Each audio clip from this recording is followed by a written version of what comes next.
Gordon proves his point. One day, Gordon reached the big station on the mainland to find the platform crowded. "It's a rail tour," explained his driver. "Going along the coastline to Carlisle, I think." The station master came up. "Can you help?" he asked. "These rail tour people are stuck because their train has failed. Could Gordon take them in his train, please?" Gordon's driver laughed. "You'll have to hold him back, Gordon?" he said. "But you need Sir Topham Hatt's permission. And what about our return train?" Sir Topham Hatt agreed at once, and then the station master rang the shed. "What can you substitute for Gordon's Express?" he asked. "There's the high-speed train that came yesterday," they suggested. "It's only got one power car working, but it should keep Sir Topham Hatt's timing." Pippa, she preferred Pip for short, and Emma were delighted to stand in for Gordon.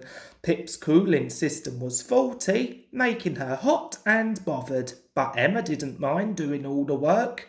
They felt honoured to visit Sir Topham Hatt's railway. James, following a little later with a stopping train, was surprised when the signalman at the station beyond the works came up. "The high-speed diesel's failed," he said. "Go gently until you reach it. Push it to the next loop and then go round in front to pull it home."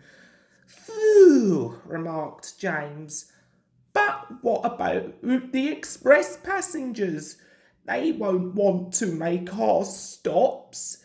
"Too bad," said the signalman. "Better that way than your people missing their stations." James found the failed train about 2 miles in front. He pushed it to the next station and then got ready to pull.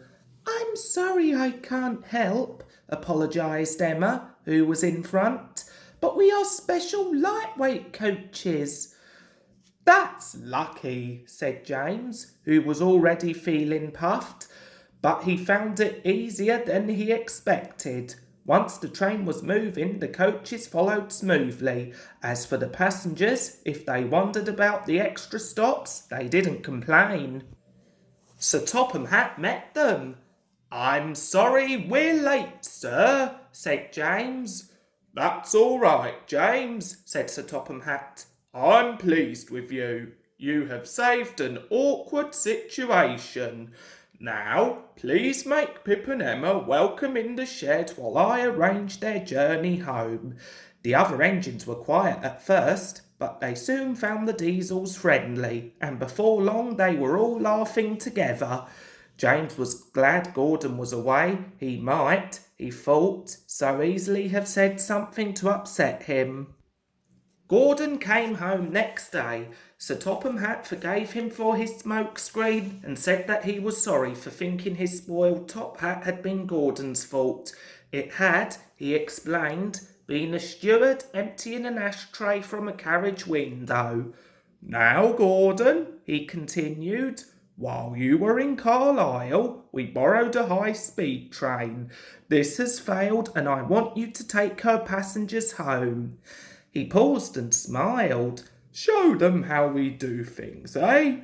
"I certainly will," promised Gordon.